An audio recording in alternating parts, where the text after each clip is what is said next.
बिस्मिल्लाहिर्रहमानिर्रहीम। अस्सलाम वालेकुम। उम्मीद है आप सब लोग खैर खैरियत से होंगे। यूँ तो हम खलाई मखलूक और उड़न तश्तियों के बारे में बहुत ज़्यादा फ़िल्मों के अंदर देखते हैं और बचपन से ही पढ़ते आ रहे हैं, लेकिन इस वक्त इन कहानियों को बच्चे परियों की कहानियों की तरह पढ़ते थे। उड़न तश्तियों को UFO अनआइडेंटिफाइड फ्लाइंग ऑब्जेक्ट्स भी कहा जाता है। मज़ीद तफसीलात से पहले इंतहाई माज़रत के साथ थोड़ी सी तकलीफ़ उठाएँ और सब्सक्राइब और घंटी यानी बेल आइकॉन को प्रेस कर दें ताकि हमारी मुलाकात के सिलसिले को कायम रखा जा सके और हमारी हर अपडेट आप तक सबसे पहले पहुंचे। क्या ये एक उड़न तश्तरी बैक वक्त अपनी हुजम छोटा और इतना बड़ा कर सकती है कि अपनी आंखों पर शक होने लगे और देखने वाला बेहोश हो जाए? क्या ये दुरुस्त है कि उड़न तश्तरियाँ 700 किलोमीटर फी सेकंड की रफ्तार से उड़ती हैं? क्या ये रफ्तार भी सिर्फ एक अंदाज़ा ही है जो हम दुनिया वालों को मालूम है, असल रफ्तार का किसी को इल्म नहीं? क्या उड़न तश्तरियों की चीज़ें और अफराद को अपनी तरफ दूर से ही खींच लेती हैं? आपने फिल्मों में देखा होगा कि उड़न तश्तरी यूँ आती है और वो बंदा एकदम से यूँ करके उसके ऊपर अंदर चला जाता है। अगर कोई इसके करीब जाए तो इसके जिस्म में शदीद किस्म की खारिश शुरू हो जाती है और आंखें जलने लगती हैं और जिस्म में इस तरह झटके लगते हैं जैसे सख्त करंट लग गया हो।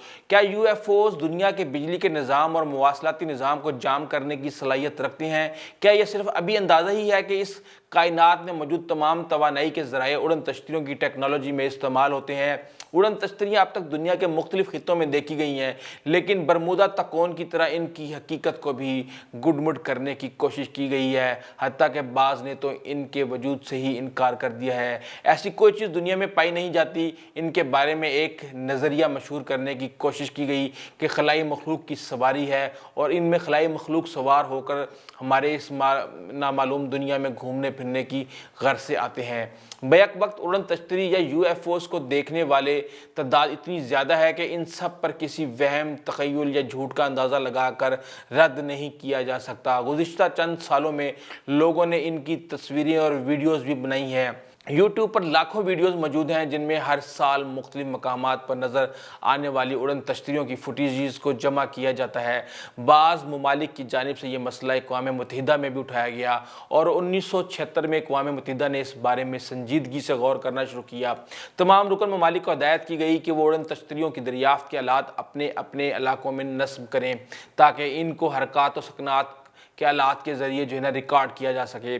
20वीं सदी के आखिर में एक सर्वे किया गया जिसके मुताबिक एक तिहाई अमरीकियों को राय थी कि उड़न तश्तरियाँ हमारे मुल्क में आ चुके हैं। चुनांचे जब उड़न तश्तरियों को देखे जाने के वाक़यात इतने ज़्यादा हो गए कि इनको आंखों का धोखा कहकर रद्द कर देना बहुत मुश्किल हो गया, तो आलमी ताकतों ने इनको भी बरमूदा तकोन की तरह अफसानवी किस्से कहानियों का हिस्सा बनाने की कोशिश कर दी।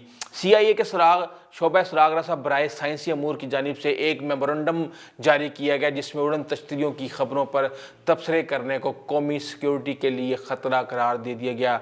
ज़रा गौर फरमाएं, ऐसा इन उड़न तश्तरियों में क्या है जिसकी अमरीकी हुकूमत छुपाना चाहती है और इस पर तबसरे की कोशिश के लिए ख़तरा समझा जाता है। एक बहुत ही मशहूर वाक़या स्पेन में हुआ जब 4 साल कबल स्पेन के दौर दराज के इलाके में मोरिका में 2 चरवाहों को UFO तर्ज का पुरअसरार टुकड़ा मिला जिसने साइंसदानों को मुश्किल और हैरत में डाल दिया, क्योंकि चरवाहों का मानना था कि शायद ये टुकड़ा किसी जहाज़ से गिरा है। इस टुकड़े को लेबॉर्ट्री ले जाया गया जहां लैब टेस्ट से ये बात साबित हुई कि ये टुकड़ा खला से ज़मीन पर गिरा है। इस इंकशाफ के बाद गुज़िश्ता कई सालों से नासा की जानिब से इस इलाके में बड़े पैमाने पर सर्च ऑपरेशन जारी है, जिससे इस बात को तक़वियत मिलती है कि नासा ने भी इस इलाके में कुछ पुरअसरार सरगर्मियों का नोटिस लिया था। ये सिर्फ अमेरिका या यूरोप के ममालिक तक महदूद नहीं है।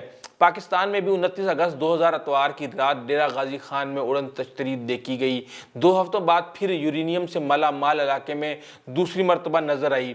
रोजनामा डान के मुताबिक ये उड़न तश्तरी मगरिब की जानिब से आई और फोर्ट मनरो राखी के मकाम से उड़ती हुई रोगिन और बागल चौर के दरमियान ज़मीन की तरफ उतरी।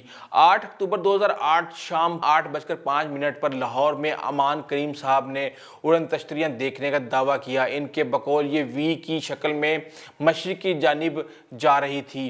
जनवरी 1998 में रावलपिंडी के आसिफ इकबाल साहब ने अपने बारे में यूं बताया, ये और इनके एक दोस्त सुबह फजर से पहले अपनी छत पर थे।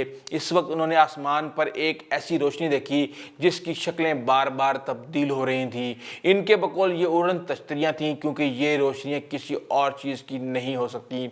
आसिफ इकबाल साहब रावलपिंडी में micro tech institute of formation technology नामी इदारे में नेटवर्क एडमिनिस्ट्रेटर के तौर पर मुलाजिम हैं। उड़न तश्तरियों के बारे में सैकड़ों तहकीकी टीमें बनाई गई, तहकीकात हुई, लेकिन रिपोर्ट कभी मंजर आम पर नहीं आने दी गई। तमाम रिपोर्टें फाइलों में बंद पड़ी रह गईं। अगर किसी ने बात ना मानकर अपनी तहकीक को जारी रखा तो इसको जान से ही हाथ धोना पड़ गया।